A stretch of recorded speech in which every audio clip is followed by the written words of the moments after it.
बिस्मिल्लाहिर्रहमानिर्रहीम। स्टूडेंट, आज हम चैप्टर नंबर 14 के जो है वो प्रॉब्लम डिस्कस करेंगे और आप साथ बुक भी ओपन कर लें। और हमारा जो पहला प्रॉब्लम है 14.1, तो उसकी मैं स्टेटमेंट पढ़ने लगा हूँ। ये मैंने लिख दी हैं, तकरीबन ये 4 प्रॉब्लम यहाँ पे कवर हुई है। तो पहले इसको हम डिस्कस कर लेते हैं जी। तो 14.1 में सबसे पहले वो कहता है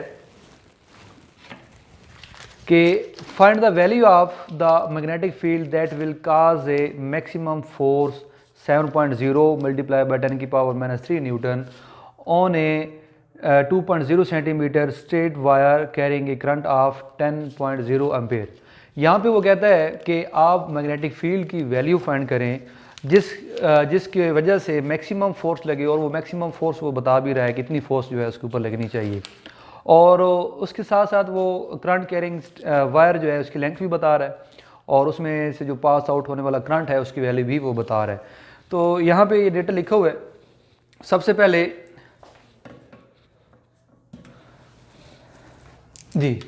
पहले वो कहता है कि मैक्सिमम फोर्स इतनी प्रोड्यूस हो और लेंथ ऑफ वायर जो है वो 20.0 सेंटीमीटर है। तो आपने सबसे पहले उसको मीटर में कन्वर्ट कर लेना है।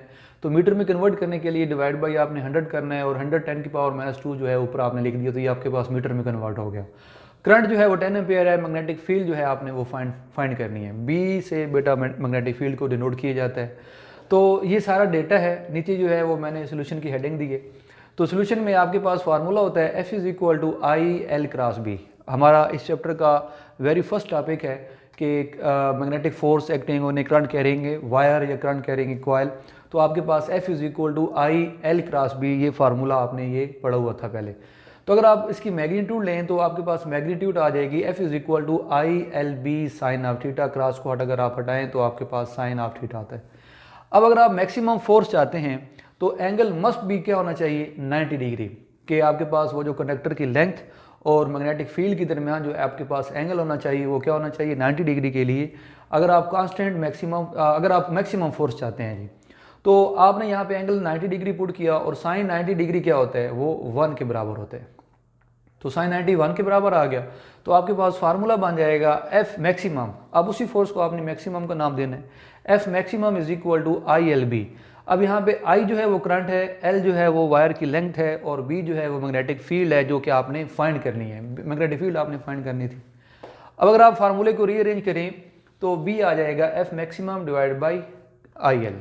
अब यहाँ पे F मैक्सिमम की वैल्यू वो भी गिवन है, और अगर आप उसको पुट करें, और करंट की वैल्यू भी गिवन है 10 एम्पेयर, और लेंथ की वैल्यू भी आपने वो गिवन है यहाँ पे।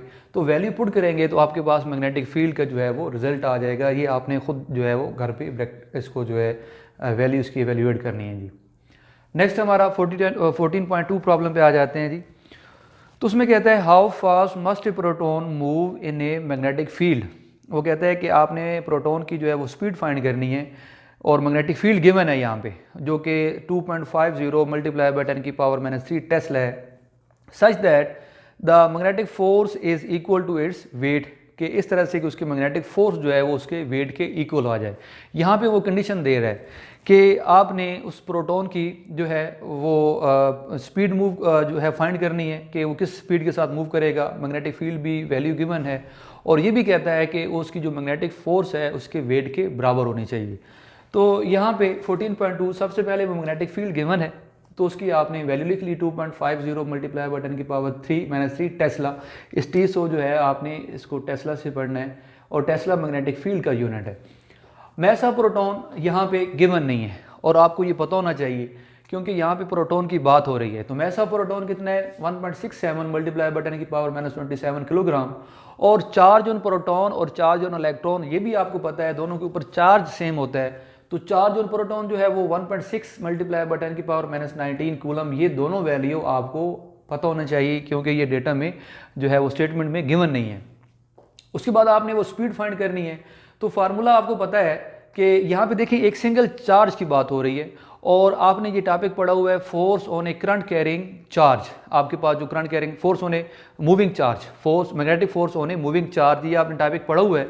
और उस टॉपिक में आपने ये रिलेशन पढ़ा था F is equal to Q V B. उस रिलेशन का आपने इस्तेमाल करना है। और यहाँ पे वो कहता है कि वो जो ये जो मैग्नेटिक फोर्स है उसके वेट की इक्वल होनी चाहिए। और आपको ये भी पता है कि F is equal to W, W is equal to क्या होता है, mg। और ये दोनों क्वेश्चन आप इसको कंपेयर कर सकते हैं क्योंकि ये कंडीशन में गिवन है कि वो क्या होनी चाहिए, इक्वल होनी चाहिए। तो आपने जब दोनों को कंपेयर किया तो यहाँ पे इसकी जगह mg और ये आपके पास qvb दोनों को कंपेयर कर लिया। यहाँ से आप चाहते हैं कि स्पीड फाइंड करें, तो ये जो v है यहाँ पे ये स्पीड है, तो आप v को अलग कर लें और mg के ऊपर डिवाइड कर दें q और b को। अब यहाँ पे mb गिवन है, मास ऑफ प्रोटॉन, और g की वैल्यू क्या होती है, वो 9.8 मीटर पर सेकंड स्क्वायर, तो ये भी आपको पता है। और इसके साथ साथ क्यू भी, इसकी वैल्यू भी गिवन है और मैग्नेटिक फील्ड की वैल्यू भी गिवन है। आप वैल्यू पुट करें, उसको आप सॉल्व करें और आपके पास जो है वो उसकी स्पीड आ जाएगी। नेक्स्ट आ जाते हैं 14.3 के ऊपर। 14.3 में कहता है कि a velocity selector has a magnetic field of 0.30 tesla, कि उसकी मैग्नेटिक फील्ड जो है वो 0.30 टेस्ला है एक वेलोसिटी सेलेक्टर की। If a perpendicular electric field of 10,000 volt per metre is applied, what will be the speed of the particle that will pass through the selector. वो कहता है कि मैग्नेटिक फील्ड गिवन है एक velocity selector की, कि उसकी जो है मैग्नेटिक फील्ड 0.30 टेस्ला है और उसकी इलेक्ट्रिक फील्ड भी गिवन है जो कि 10,000 वोल्ट पर मीटर है। वोल्ट पर मीटर जो है वो इलेक्ट्रिक फील्ड का यूनिट है। और इसके साथ साथ वो कहता है कि what will be the speed, यहाँ पे भी आपने स्पीड फाइंड करनी है उस पार्टिकल की। अब ये पार्टिकल प्रोटॉन है, इलेक्ट्रॉन है, यहाँ पे कुछ भी गिवन नहीं है, तो आपने इसलिए उसको just as a particle discuss करना है। That will pass through the selector, जो कि सेलेक्टर से पास आउट होगा। तो 14.3 का डेटा यहाँ पे लिखा हुआ है। 14.3 में मैग्नेटिक फील्ड जो है वो 0.30 टेस्ला और इलेक्ट्रिक फील्ड जिसको ई से डिनोट किया जाता है वो जो कि 10,000 वोल्ट पर मीटर है। यहाँ पे जो वी है ये वोल्ट और ये मीटर उसका यूनिट है, volt per metre electric field का। चैप्टर नंबर 12 में आपने इलेक्ट्रिक फील्ड को वो ज़रा एक दफ़ा देख लीजिएगा, उसका ये यूनिट यहाँ पे गिवन होगा volt per metre. Speed of particle आपने फाइंड करनी है, तो यहाँ पे भी एक पार्टिकल है, तो सबसे पहले वही वो जो उसके ऊपर मैग्नेटिक फोर्स लगेगी एक पार्टिकल के ऊपर, तो F इज इक्वल टू, अगर वो पार्टिकल जहरी बात है वो चार्ज प्रोटॉन भी हो सकता है, इलेक्ट्रॉन भी हो सकता है, इसलिए मैं आपको कह रहा हूँ कि यहाँ पे गिवन नहीं है, एज ए पार्टिकल आपने डिस्कस करना है। तो उस पार्टिकल के ऊपर जो फोर्स लग रही है मैग्नेटिक फोर्स, वो जो कि है आपके पास QVB, ये बन गई क्वेश्चन नंबर 1। अब यहाँ पे एक रिलेशन यूज़ किया F is equal to QV, ये भी चैप्टर नंबर 12 की जो है उसमें आपने ये पढ़ा था। आपने इलेक्ट्रिक फील्ड को कैसे डिफाइन किया था, आपने इलेक्ट्रिक फील्ड को डिफाइन किया था कि इलेक्ट्रिक फील्ड जो है वो फोर्स पर यूनिट चार्ज है, E is equal to F/Q। Chapter number 12 में ये इलेक्ट्रिक फील्ड वाले जो टॉपिक है उसमें ज़रा देखिएगा उसको दोबारा। इलेक्ट्रिक फील्ड होती है फोर्स पर यूनिट चार्ज, और अगर आप यहाँ से फोर्स निकालना चाहें तो आपके पास Q और E आ जाता है, तो यहाँ पे आपने उस फोर्स को भी इंट्रोड्यूस करवा दिया। अब ये दोनों फोर्स हैं तो उनको आप कंपेयर कर सकते हैं। अगर आप कंपेयर करें तो ये Q और Q आपस में कैंसिल हो जाएगा और इलेक्ट्रिक फील्ड आपने V फाइंड करना है, तो इस मैग्नेटिक फील्ड को B को आप इलेक्ट्रिक फील्ड के ऊपर डिवाइड कर दें और इलेक्ट्रिक फील्ड भी गिवन है, मैग्नेटिक फील्ड भी गिवन है, दोनों की वैल्यू पुट करें तो आपके पास स्पीड आ जाएगी उस पार्टिकल की। नेक्स्ट 14.4, उसमें कहता है कि एक कॉइल जो है, एक coil of 0.1 metre multiply 0.1 metre and a turns 200 turns carrying a current of 1.0 milliampere is placed in a uniform magnetic field of 0.1 Tesla. Calculate the maximum torque that acts on the coil. आपने यहाँ पे maximum torque find करना है और बाकी उसकी जो है वो वैल्यू गिवन है। तो 14.4, अब यहाँ पे डेटा में अगर आप देखें तो लिखा हुआ है एरिया ऑफ कॉइल। तो एरिया ऑफ कॉइल जो है वो गिवन है 0.1 मीटर मल्टीप्लाई बाय 0.1 मीटर। हालांकि डेटा में वो एज इट इसको जो है वो शो नहीं कर रहा कि ये एरिया है, लेकिन आपने एक सेंस यूज़ करना है।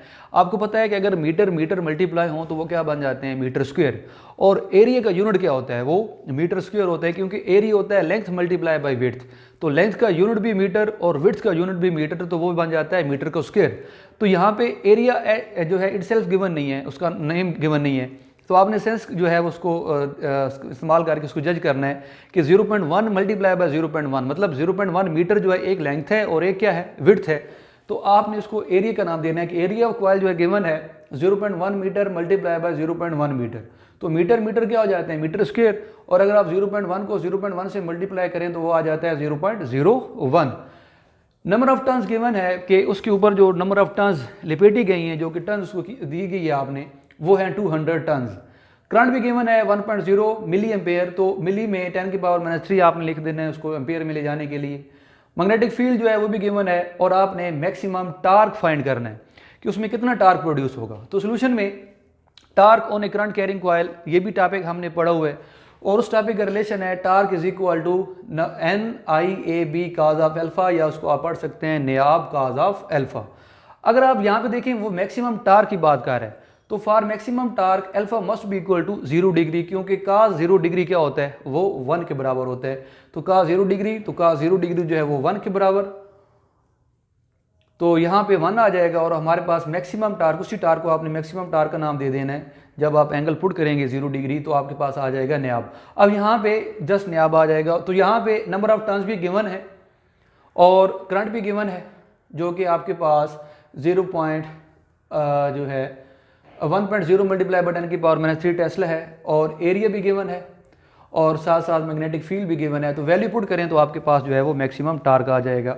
इन सारे जो प्रॉब्लम्स हैं इनके मैंने वो रिजल्ट और इक्वेशन बना दिए। आप जो है उसको खुद जो है घर पे प्रैक्टिस करें, वैल्यू पुट करें, और इनका जो है वो रिजल्ट जो है वो एवेल्यूएट करें और बुक। अस्सलाम वालेकुम। तो नेक्स्ट हम प्रॉब्लम डिस्कस करते हैं जो हमारे रिमेनिंग प्रॉब्लम है। 14 पॉइंट जो है नेक्स्ट है 14.5 हमारा।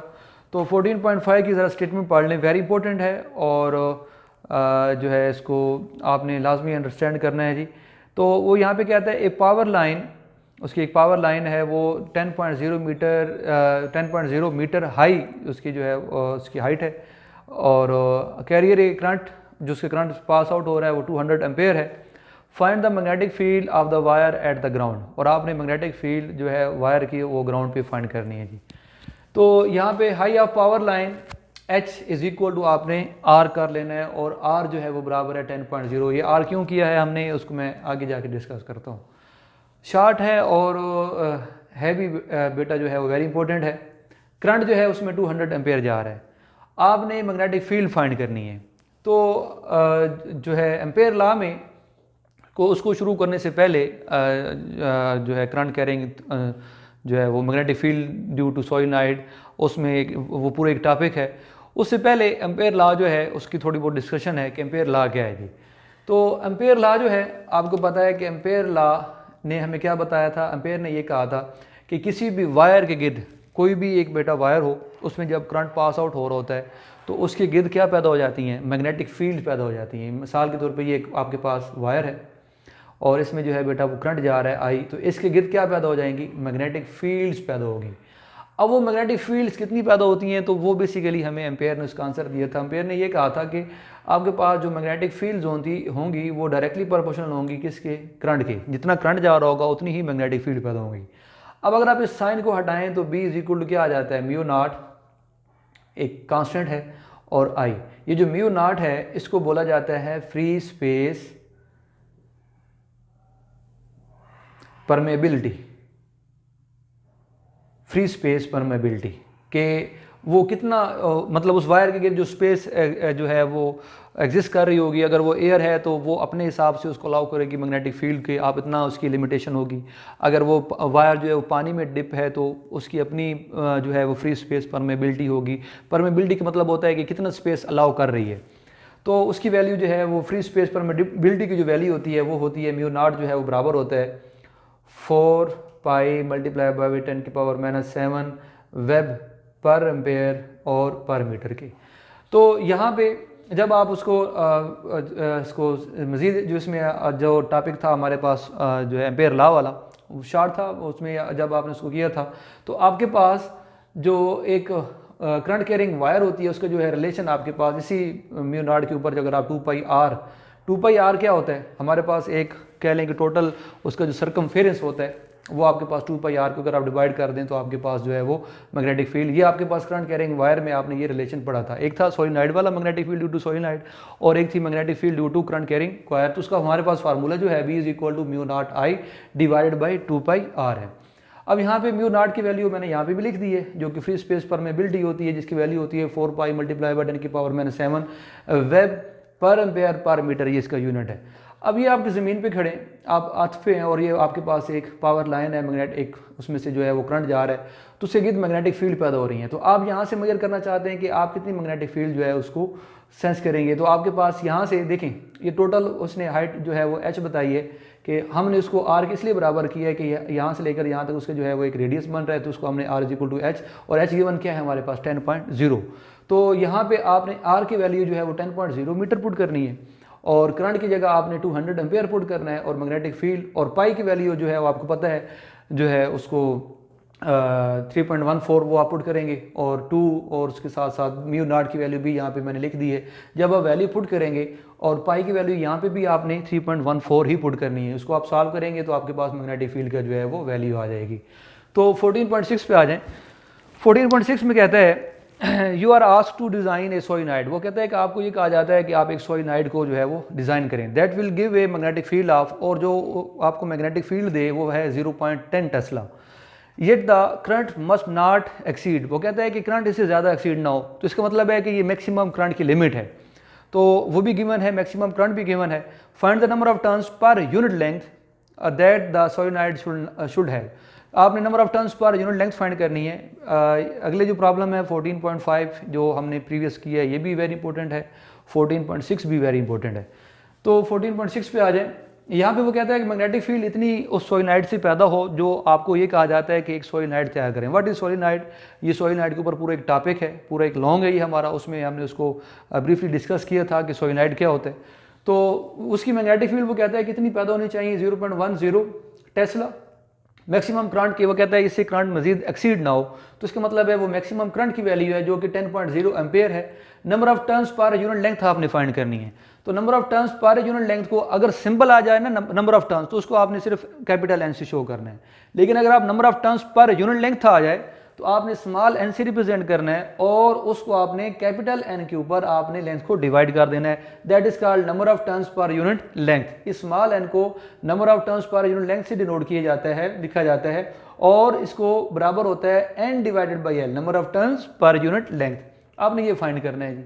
तो उसी सोलिनॉइड में एक फार्मूला हमने जो हमारा जो रिजल्ट था वो रिजल्ट बराबर था B is equal to mu naught N I.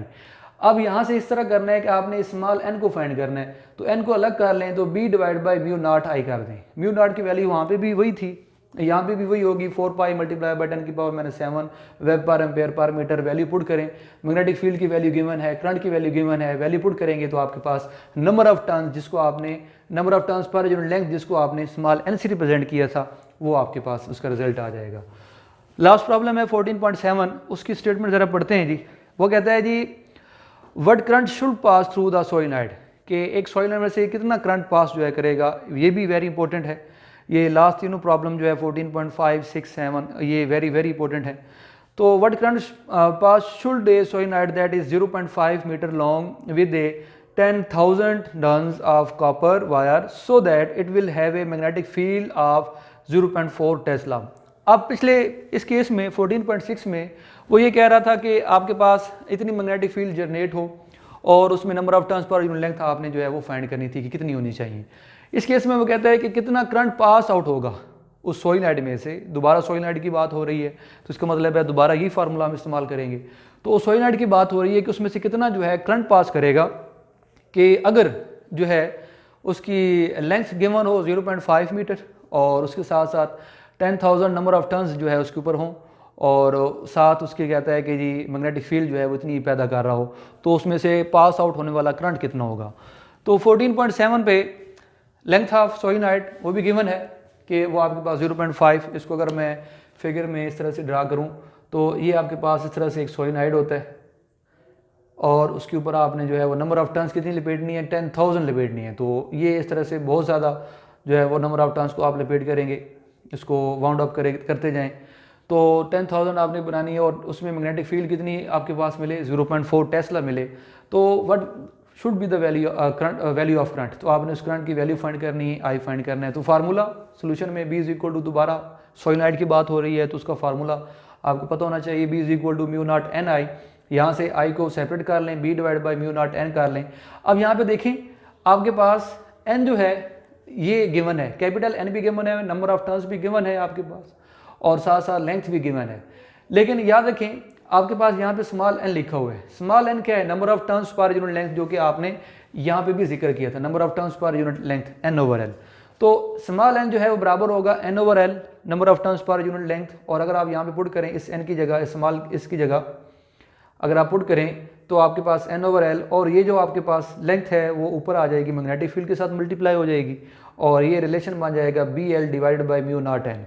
यहाँ पे म्यू नॉट की दोबारा से वही value 4 pi multiply by 10⁻⁷ weber per ampere per metre, ये वैल्यू तमाम पुट करें, लेंथ की वैल्यू भी गिवन है, मैग्नेटिक फील्ड की वैल्यू भी गिवन है, नंबर ऑफ टर्न्स की वैल्यू भी गिवन है, तो आपके पास करंट की जो है वो रिजल्ट आ जाएगा। तो इन प्रॉब्लम्स को आपने लाजमी प्रैक्टिस करनी है। 14.5, 6, 7 ये तीनों लास्ट प्रॉब्लम है हमारे एक्सरसाइज के, वेरी इंपॉर्टेंट है, और इसको आपने जो है बार बार प्रैक्टिस करना है जी। Thank you very much.